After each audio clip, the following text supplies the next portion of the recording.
乡亲啊，森林启动的花海超过30公顷，就伫个县道156线的两边边，这个拜六要正式开幕。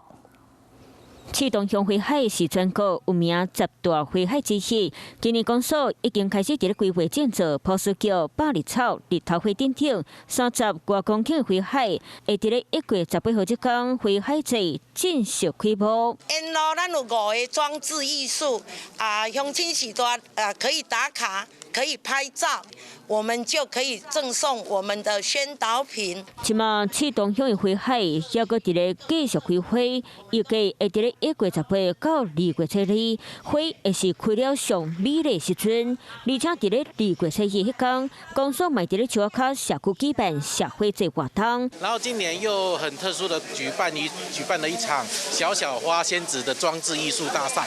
启动乡的花海开得真水。